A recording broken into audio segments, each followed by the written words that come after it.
Ben Hunt, author of Epsilon Theory and co-founder of Second Foundation Partners. It is so great to meet you and have you on the show. Welcome. Great to be here. Thanks for having me. Well, I really enjoy following you on Twitter. I'm a subscriber to Epsilon Theory. I love reading your work, and you are just incredibly insightful and smart, and I'm excited for the folks to get to know you better. So I was hoping maybe we could just kind of start with a bit about your background. Give us the rundown, just a bit about where you're from, what you've worked on, what you've studied over the years. Sure. No, I've done a lot of different things. I was a professor for 10 years. I got my PhD up at Harvard in political science. They call it government there, but it's political science everywhere else. And then I was a professor, a tenured professor. But I always had the entrepreneurial bug. I bet that's like a lot of the viewers and listeners for this, Julia. So when you've got that entrepreneurial bug, it really is a bug. It's not a feature. You can't help yourself. So I was, self-taught computer programmer, coder, and the like. So I left academia to start a very boring software company. But we started that company in March of 2000, the day that the NASDAQ burst, the NASDAQ bubble burst. We started this company. So it was good to be a boring software company. So we did pretty well with that. I sold my interest in that a few years later and really enjoyed the venture capital, private investing side of things. So I did that for a while.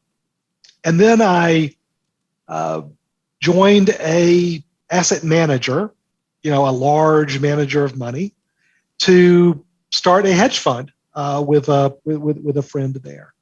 And that got me into the world of investing. And that's where I've been for a long time now. So, I'll say the common thread through all of these things, whether it's the academic work, the boring software company, or my work in the investment world, has been my focus on unstructured data. Now, we're familiar with structured data. That's the stuff you get, in a price chart, or you get on Excel or the like. Unstructured data are the words that we read, the messages that we hear. That's what I've always been focused on, whether it's in academia, political science, trying to understand how the messages that governments promulgate, right? How do they try to influence public opinion to go to war?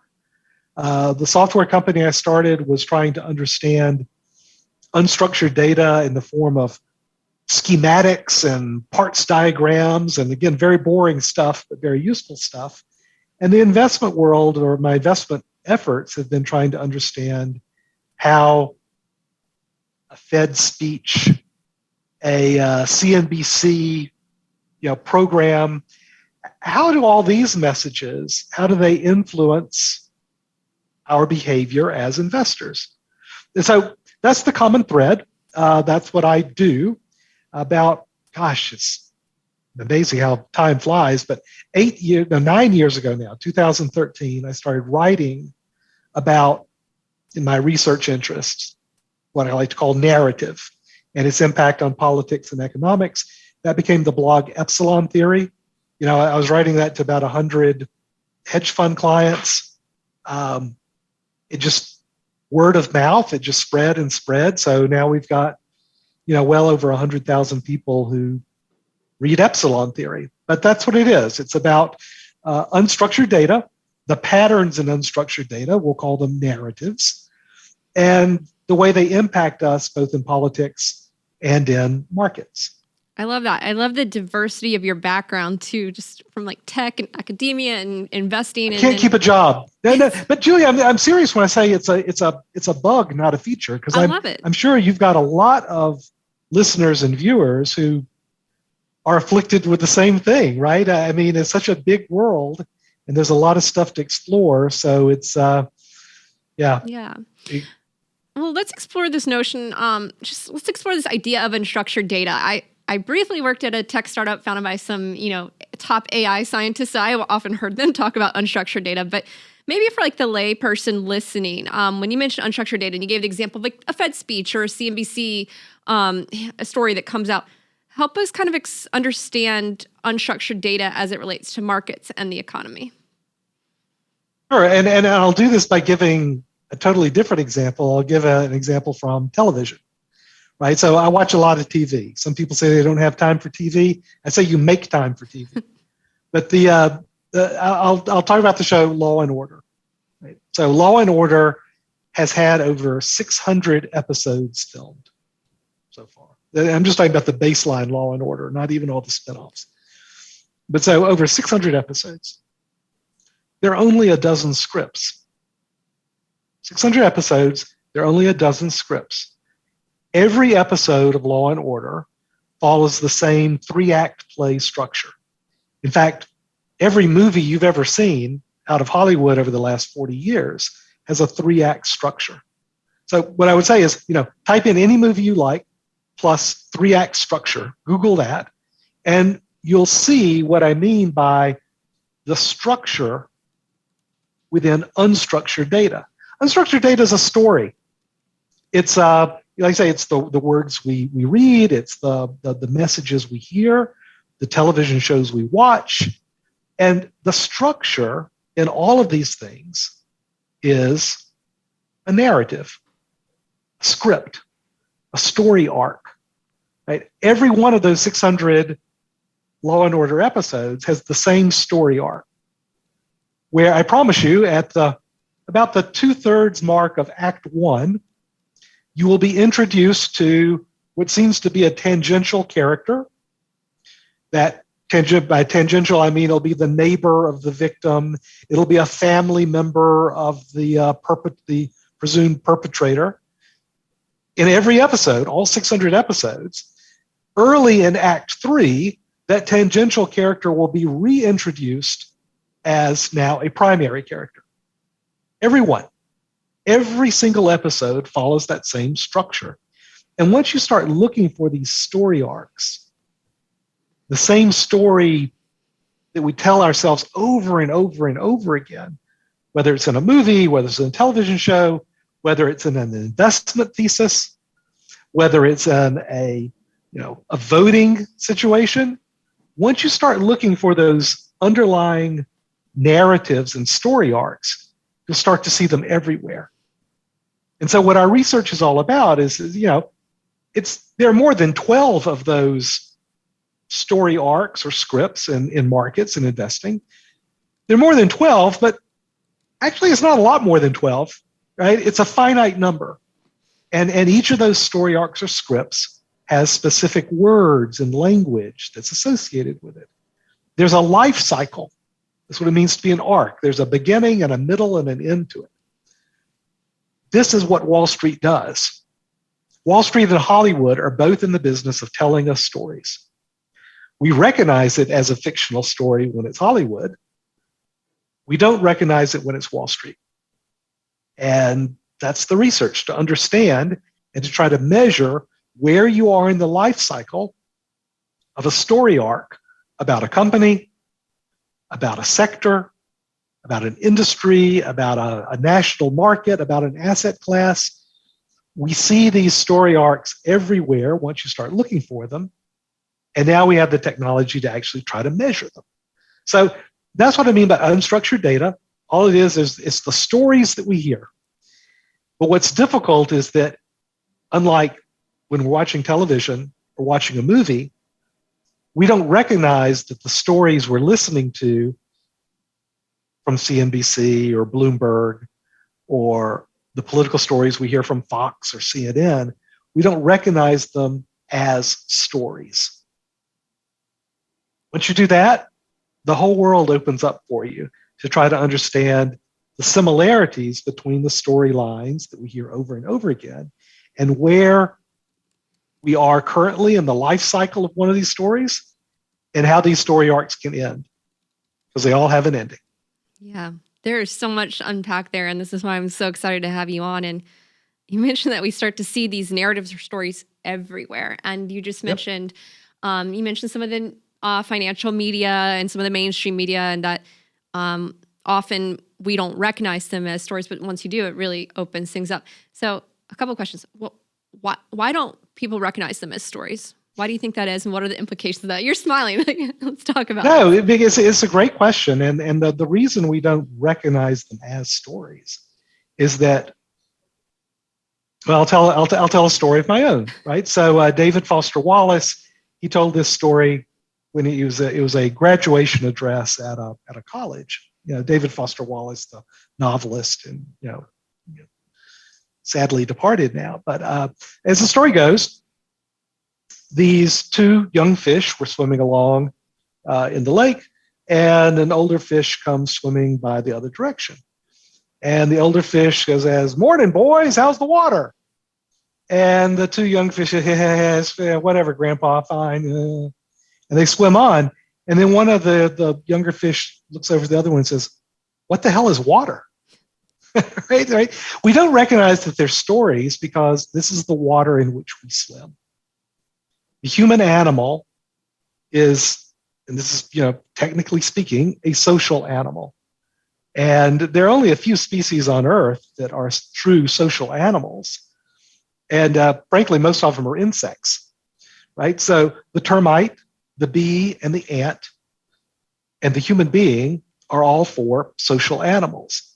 It's no accident those are probably the four most successful, animal species on Earth, right? At least multicellular animal species on Earth. And it's no accident because what it means to be a social animal is that we swim in an ocean of communicating with each other. That ants, bees, termites, they swim in an ocean of chemical pheromones. They're constantly communicating with each other through the language of these chemicals that they emit and then receive, and then they are hardwired to respond to. For us, it's language. For us, it's words. For us, it is unstructured data. It's the words we hear, the words we read. We think we're immune to them. We think we're, but in truth, we can no more resist a speech by a fed chair than an ant can resist the pheromones of its queen. We really are biologically evolved to respond to language, to unstructured text, when it's delivered to us from a position of authority. I keep using this phrase literally hardwired because I really do mean it. We have neural clusters that are designed to recognize a position of authority, the language that is then transmitted to us, and then we give great credence to that communication. Give you a great example, right? So this is probably the most popular note we've written on Epsilon Theory. It was actually a note talking about a phenomenon that, of all people, Michael Crichton popularized. So if you don't remember, Michael Crichton, he invented the scientific thriller, right? So Michael Crichton wrote Jurassic Park. Right? He wrote Andromeda Strain. He wrote Westworld. Every scientific thriller, he invented the genre. And then he moved to Hollywood to make movies. He had a lot of interesting friends. One of his friends was a guy by the name, a physicist of all things, Murray Gell-Mann. Last name is Gell-Mann, Murray Gell-Mann. And Gell-Mann was most famous for discovering, or at least being the first to observe, the quark and to name the quark, this subatomic particle that makes up things like protons and neutrons and the like. So they were friends. And they were talking one day, they were talking about some articles that they had read recently. And Gell-Mann said, I was reading I think it was the Hollywood Reporter or something about this movie. It sounds really interesting. And Michael Crichton said, "Oh, no, that the newspaper article got it all completely wrong. Are you kidding me? That was terrible." But let me ask you, Murray, I was reading an article about physics in the New York Times. something about, the CERN collider or something like that. That sounded really interesting. And Gell-Mann said, oh my God, no, that article got it completely wrong. It was terrible. And they both realized that it was a subject matter that they knew a lot about. And I bet, again, every one of your viewers or listeners that had a similar experience. You work for a company, let's say, and there's an article printed about your company in the local newspaper, or even the Wall Street Journal, any newspaper, any publication. You read that article, and it's a subject you know a lot about. I mean, you know the situation. And you read that article and you go, oh my God, they've got it completely wrong. Michael Crichton says they don't just get the facts wrong, they get causality wrong. They get everything mixed up. It's just, and you read that article and your immediate reaction is, good Lord, how do we get a retraction? We have to get a retraction for this article. But here's the phenomenon. And this is why they call it Gell-Mann amnesia. You turn the page, and it's an article about something that you're interested in, but you don't know a lot about. You read that article and you go, huh, that's interesting. Right? So we don't recognize it. Yeah. It is the water in which we swim. And the only time we recognize it is when the story that's being presented to us is something we really know, that we've lived, that we've experienced directly. And then we realize, oh my God, they're just making this up. It's just making this up to sound good. But all of us, again, are hardwired so that we turn the page, we search something else in the browser, and we read that article and we go, that's interesting. That's interesting.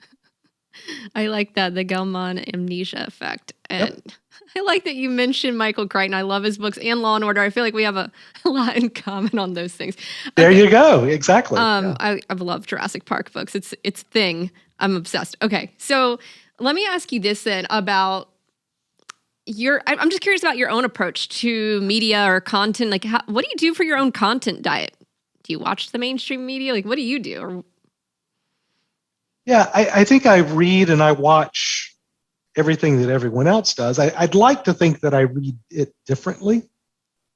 And what I mean by that is, and look, this is always a process of 2 steps forward and 1 step back. This has been my professional career. For 30 years, I've been studying the way in which language is used to create stories, even when we don't recognize it's a story, right?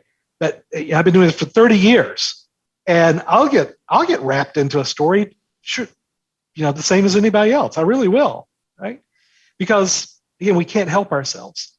But what I try to do, and not always successful, but this is what I always try to do, is I always try to maintain some sort of critical distance between myself and what I'm reading.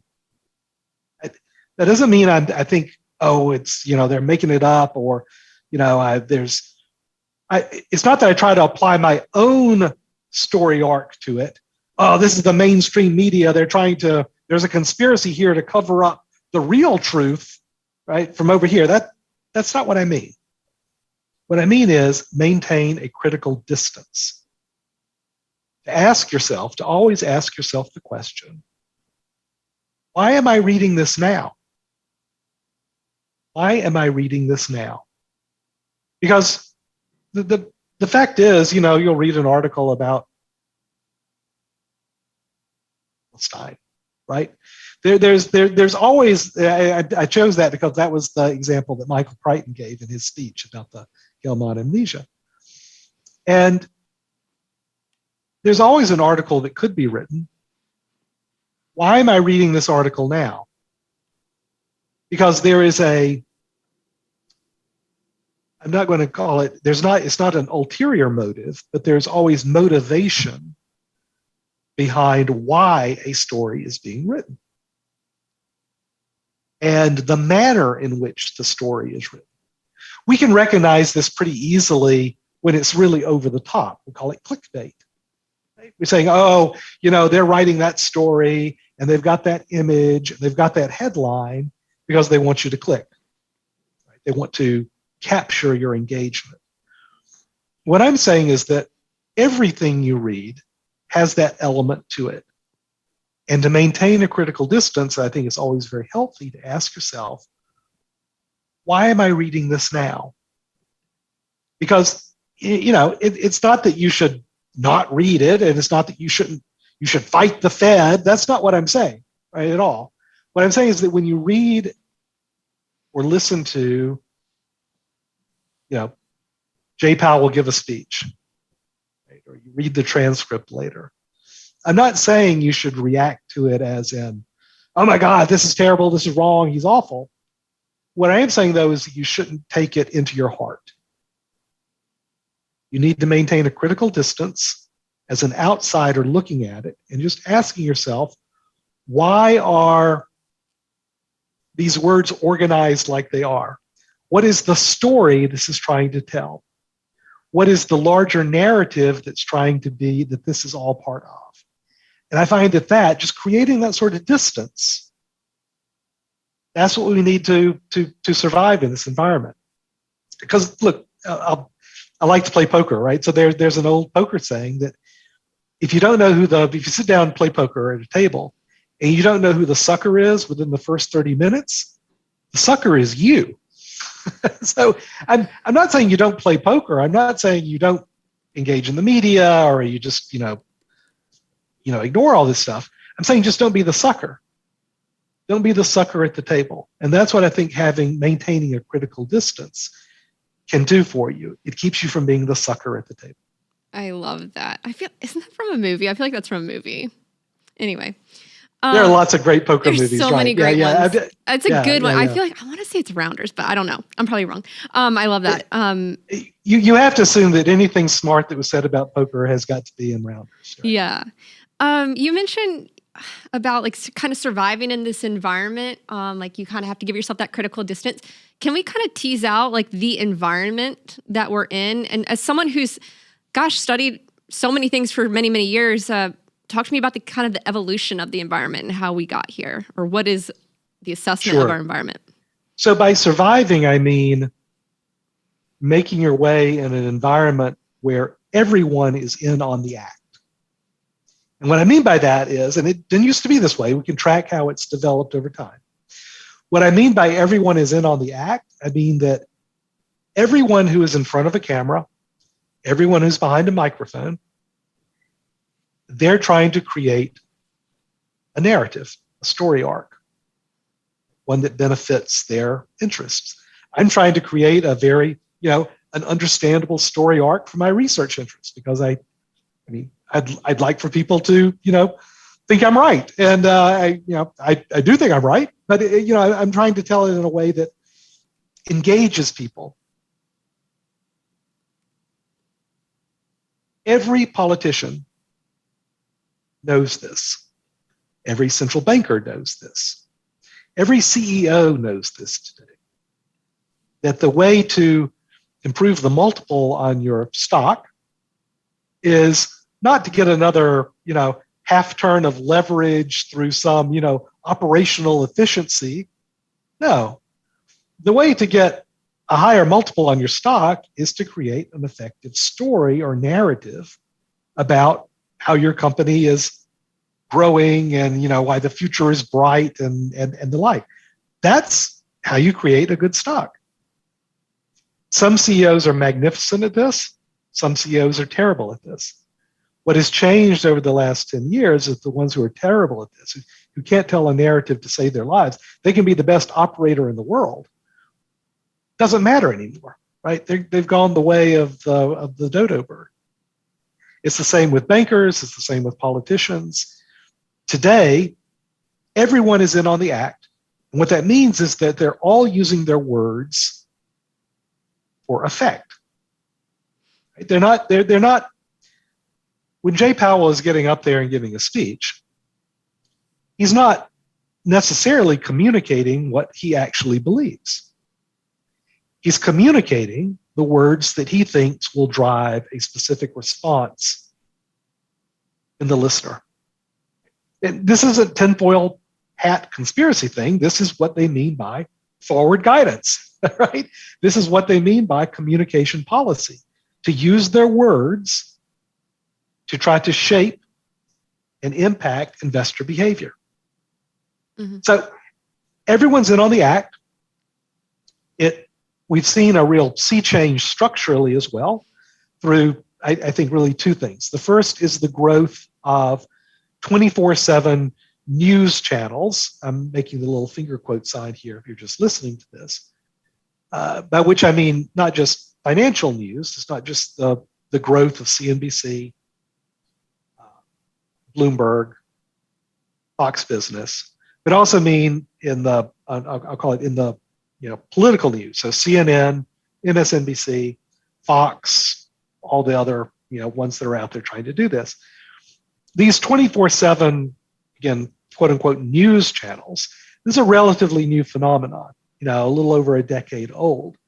Older than that, but the real growth of these has been over the last, call it 12 to 15 years. The reason this is important is that there's not enough news in the sense of new information to carry a 24/7 content schedule. So instead, what you have, and this is 99% of the content, certainly in the market 24/7 news channels, but I believe it's also the case with the political news channels. You have what I like to call as fiat news. The same way you have fiat money, you can also have fiat news. It's opinion presented as fact. Opinion presented as fact. And like I say, 99% of what you'll see on CNBC is somebody getting up there and tell you their opinion about a stock, a sector, or what's going on. It's their opinion presented as news. And where the choice of words is designed to tell a pleasing story for you to say, huh, that's interesting. Yeah, makes sense. Yeah, should pay attention to that. This is such an annoying, and it's not just, the television stations. Wall Street Journal, the New York Times, the Washington Post.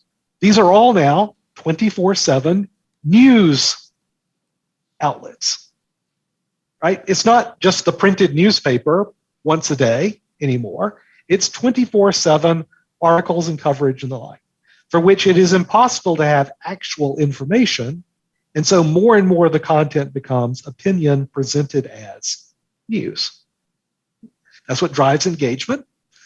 There's been a sea change in media over the, starting 20 years ago, but it's really accelerated over the last 12 to 15 years. That's structural change number one, combined with the fact that everyone's in on the act. There's no shortage of people who will say something to the Washington Post or the New York Times, opinion presented as fact, who will get on CNBC or Bloomberg, opinion presented as fact. It's everywhere, right? Think of all the talking heads you have on CNN. There's no news. It's people telling you how to interpret the news. My favorite graphic of all this, and again, you can Google this, type in the name of any famous person, particularly a politician, plus finger pointing, and you'll get a picture of that politician wagging his or her finger at you. Yeah. Now think about that. Yeah. Nobody does that in real life. I mean, I can imagine I'm having a conversation with my wife and I start shaking my finger at her. I mean, I wouldn't live. I wouldn't live to see the next dawn, right? But I'm telling you, once you start looking for it, you'll see it everywhere. It's people presenting opinion to you as fact, telling you how to think about the news, not the news itself. You combine those two things, 24/7 news channels, everyone is in on the act wanting to create and present a narrative. And you put the third piece of this together with the growth of social media so that, again, for people listening, I'm holding up my iPhone. We do this to ourselves. We willingly open up a window into messaging and allow these messages from others, these narratives from others, to wash over us. We choose to do it ourselves through social media. And you put that all together, and that's the world we have to survive. Gotcha. Again, more to even unpack there. Ben, I've heard you mention, and I want to explore it with you, and I want you to explain it for folks. I've heard you talk about weaponized narratives. What does that mean? Well, there's this idea in virology, right? The study in, working with viruses and bacteria is called gain of function. The idea that you can tinker with the DNA, RNA, I guess, of a virus. You can tinker with it, and so you can force it to have functionality beyond what it had in the wild, right? That you can take a virus, take it into the lab, do gain of function research, and transform its genetic code so that it's, whatever new function you want that virus to have, for good or for ill. And of course, the main concern, as you can imagine, with gain of function research in microbiology is that this is how you weaponize a bacteria or a virus. You tinker with it in the lab so that it becomes more virulent, more harmful to people. Well, exactly the same thing happens with narratives and stories. Exactly the same thing happens here.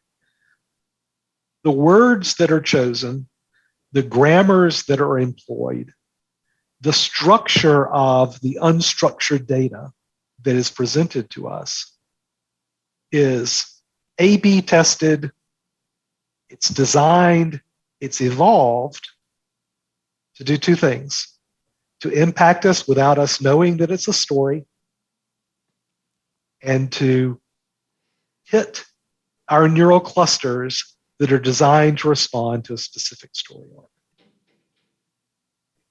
That's what weaponization of narratives means. There are 3,000 years ago, Socrates would have called this sophistry. Right? And so none of what I'm describing is new. The use of our words and the choice of words and the choice of arguments and examples and the like to try to emotionally appeal to the other person and to get them to go, that's interesting. This has been going on since human beings first interacted with each other, right? Effective politicians have always known this trick for thousands of years. Effective salesmen for thousands of years have known about word choice, argument structure, sophistry, whatever you want to call it, to try to change behavior. What's different today is that with the rise of social media, always on social media, with the rise of always on media dissemination, with the rise of everyone being in on the act, every politician, every CEO, every central banker, every person behind a camera, effort to try to weaponize our words has never been more focused and more powerful, right? And Facebook's the perfect example about this. I mean, the algorithms that are used to promote certain news items to you to drive engagement are specifically, it's an evolution of language that would happen normally and has happened for thousands of years. But today we've got a laboratory, and we can call it Facebook, where the tinkering is done to accelerate that sort of gain of function work. And again, this isn't tinfoil hat conspiracy theory. This is what Facebook does. This is what Google does. This is what, every aspect of big media, big tech, and big politics do. They try to adjust the words and the stories they're telling you to have more and more of a hold on you without you noticing that it's a story, without you recognizing that it's the water in which we swim. Gotcha. Okay, I'm going to shift gears a little bit here, and I want to explore some examples with you, because I think that could also just help the folks listening, just of the way narratives kind of work. And one that you brought up recently was Bitcoin. I know you've written a piece in praise of Bitcoin. You've talked about the narratives and maybe your views there. Can we just get a quick update from you on, what's going on there? Sure. So, yeah, you're right. I wrote this note, and it's in praise of Bitcoin because I really admire the art of Bitcoin, right? There's an elegance to it. It's clever. It's ingenious. It's really fascinating. It is good art, and that is frankly my highest praise. It's my highest praise. What I react very negatively towards, though, is the way that Bitcoin is then repackaged in a story to what I like to call Bitcoin, right, with jazz hands, where there's a narrative created around Bitcoin. Oh, this is a hedge against inflation, or this is this is going to be, corporate adoption of Bitcoin and number go up. This is going to be the future of money. These are intentionally constructed stories around Bitcoin itself that are used by,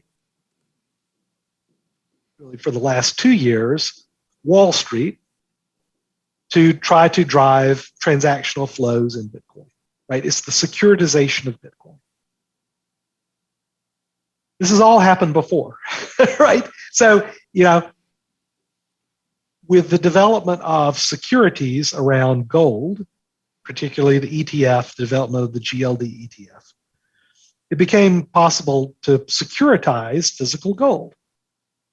And so the story of gold changed from being a thing into itself to being just another table at the Wall Street casino.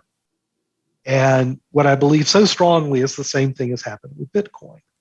It's been transformed into just another table at the Wall Street casino with all the revolutionary power of a tattoo on your upper arm, a symbol, a story of rebellion, but where it really is, it's just another security. Like GLD is to gold, so are all the securitizations of Bitcoin. Again, what I like to call Bitcoin, jazz hands. Bitcoin TM, I could also write about it and call it. It's the difference between that Bitcoin TM, the story of Bitcoin, as it is presented by Wall Street, versus, I think, the OG, the original, interest for me, at least, in Bitcoin as being separate from Wall Street and the world of money. Governments have no interest in banning Bitcoin. None. What they have an overwhelming interest in doing, though, is co-opting Bitcoin, right? In neutering Bitcoin. And that's what I think's happened. I think that has absolutely already happened, where it becomes an exercise in number go up, number go down. The winners from this are the same winners as they always are. It's the flow, not the price. And Wall Street is all about flow. It's creating stories, these narrative arcs we see happening, repeating themselves over and over and over again, right? This time they're applying it to Bitcoin in exactly the same way they applied it to gold.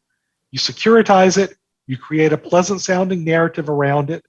You play that for as long as it can. Then you create another narrative. You keep it going because you're in the business of flow. That's what Wall Street is. That's where the real money is. It's not in price. It's in flow. And that's what Wall Street is. like Hollywood, is a story machine. But instead of a $8 movie ticket, I'm dating myself there. I know movie tickets are a lot more expensive than $8, right? But instead of a movie ticket for a very finite amount of money, Wall Street's business is trying to capture the flows of all of your investment income. Right? That's their business. So do you think Wall Street ruined Bitcoin? You're saying it's another table at the Wall Street casino? They co-opted. Do you think they ruined it? Absolutely. When did that happen? Like, when do you think it happened? Well, the main co-option of Bitcoin by Wall Street happened in, call it mid-2020. And it's no accident that's when the price goes up. And what I mean by the co-opting of it is that, here we're going to set up custodians, here we're going to securitize it, we're going to have exchanges where you can trade it, and you're not owning and trading Bitcoin, right? You're trading a symbol, a 3-letter symbol, BTC, in the same way that gold was co-opted in the early 2000s with the creation of the GLD gold ETF. Wall Street is designed to do two things. And when I say Wall Street, all financial services from today till the dawn of time, every financial innovation is to do one of two things. It is to securitize something, that is to replace a thing with pieces of paper that can be chopped up and sold more easily than the thing. So that's one thing that Wall Street does, or all financial services do, is to securitize something. The other thing they do, and often goes hand in hand, is to apply leverage to something, to allow people to borrow money to participate in the transaction. That's it. That is what all of financial innovation, all of Wall Street is designed to do, to create stories around either the securitization of a thing or the leverage applied to a thing. That is it. That's all there is. But it's also not like you're not saying that there's no value to Bitcoin, though. No, absolutely not. I'm saying the value of Bitcoin is in its value as good art, right? And its ability to inspire, and its ability to make people think about long time preferences, its ability to think about autonomy. Oh my God. It's amazing art to get to inspire those kind of thoughts and beliefs in people. Just like good art inspires people to do anything. And to finish that thought, there is always value in good art. Always. Where I think this goes off the rails, though, is in people thinking that there is some sort of intrinsic value in the securitization of art, that there is some sort of up and to the right arrow that goes with the application of leverage to good art. There is not. At the core of good art, like Bitcoin, is a story that inspires, a story that excites. That's what Bitcoin is. Bitcoin is not a cash flowing, item. It's not, right? It is, and it's not a store of value. It's not any of these things. It's an idea that inspires, it's art, and has value. But to say that,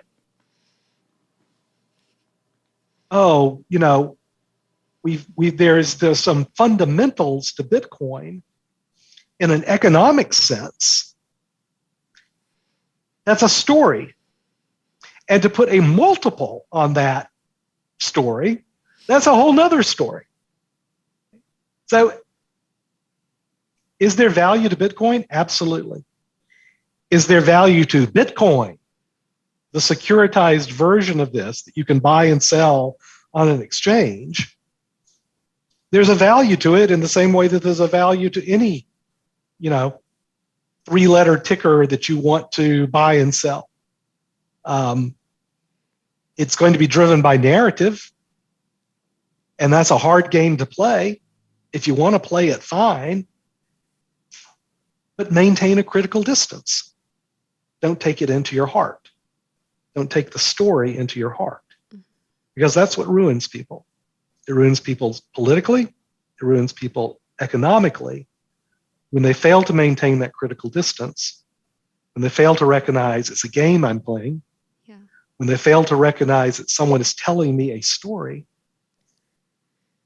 That's when you become the sucker at the table. Let's talk about politics.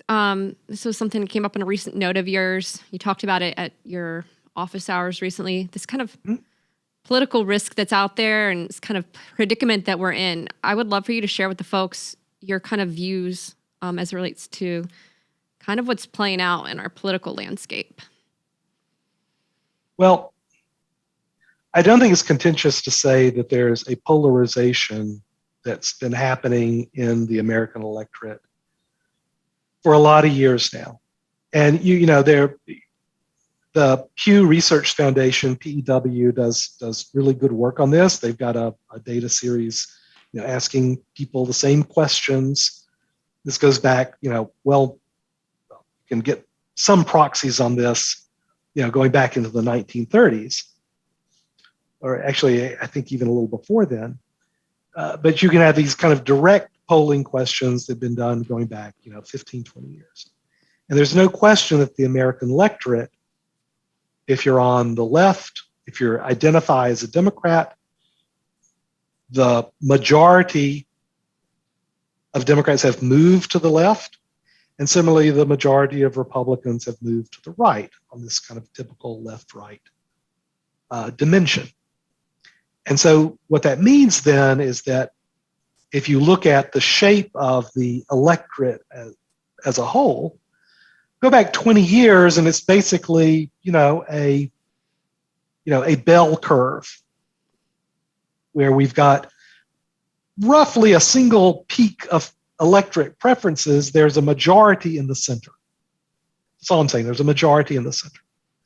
And you would see this in any sort of election process where, you get nominated by the Democratic Party, you get nominated by the Republican Party, and then immediately whoever was nominated would start rushing to the center, trying to appeal to an overall majority of people because that's where the majority was, in the middle. You no longer have that distribution. Their distribution is, all right, $10 word alert, right? It's called bimodal, meaning it's like a camel's back, a two-humped camel's back. You've got one majority over here, and then there's fewer and fewer people in the middle, and then there's another majority over here. Now, why is that important? The reason it's important is that when you have a bimodal distribution like that, there are a majority of Democrats who are outside of the overlap between Republicans and Democrats. There are a majority of Republicans that are outside of the overlap between Republicans and Democrats. As a result, you can't get a centrist candidate elected. You can't get centrist policies to stick. What you get, at best, is gridlock. And at worst, this is really what we're seeing a lot more of, is depending which party is controlling institutional levers at any point in time, you get policies that are way to the left, and then go way to the right, and then go way to the left, and back again. What's happened even more recently, though, and this is not my effort at ascribing blame, but the reality is, at this point, and Biden's Philly speech 2 weeks ago was important in this. Today, a majority of Democratic voters think that the Republicans are trying to destroy democracy. And a majority of Republican voters believe that Democrats are trying to destroy democracy, destroy the country. When that happens, right, electorally speaking, you pass an event horizon, right? So that this is another physics term, use it for black holes. When you get close enough to that gravity, even light can't escape it. Nothing can escape the event horizon once you cross it. And that's what I think is happening with American politics. That there's common knowledge, meaning everyone knows that the other side is trying to steal an election, that the other side is trying to subvert democracy. And when that happens, when everyone knows that's true, even if you don't really believe it, the rational thing to do is to act as if you do. So what I think we're looking at till we have a constitutional crisis is that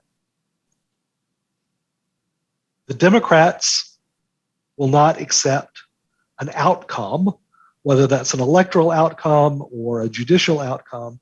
They will not accept that as legitimate. And similarly with a majority of Republicans will not accept an electoral or judicial outcome as legitimate. And when no outcome is perceived as legitimate by a majority of the other side, our system doesn't work. It does not work. And Jan 6 is a manifestation of that. My point is that there are more manifestations of that to come. And I'm not saying that's good or bad. I'm not trying to argue who started it, who's to blame. I have my own personal views. Doesn't matter. Well, I'm saying this is what is today, and we need to prepare ourselves and protect ourselves, frankly, from, I think, the pervasive political conflict and crisis that is going to come out of this.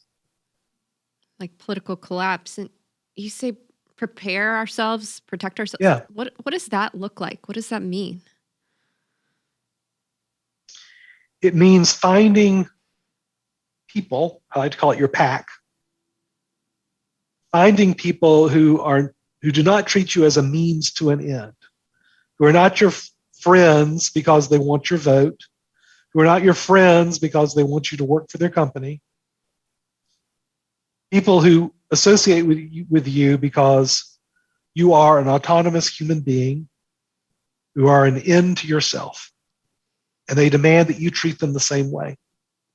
It's harder and harder to find your pack today because we are intentionally, I really mean this, intentionally severed from our human connections by, again, 24/7 news, social media, every leader trying to promote a narrative. We are treated as a means to an end, whether that is in our vote or in our investment dollar. And what we have to do is find other human beings who we can trust and who will trust us not to treat each other as a means to an end. It's a bottoms-up process. I don't think there is a top-down political party solution that can be applied here. I think what we have to do is we have to try to shield ourselves as much as we can from the top-down conflict to come by finding our pack. And like I say, it's never been harder to do. We are intentionally dissuaded from connecting with human beings like that, but it's never been more important. So that's what I mean. Are you optimistic that we can get there?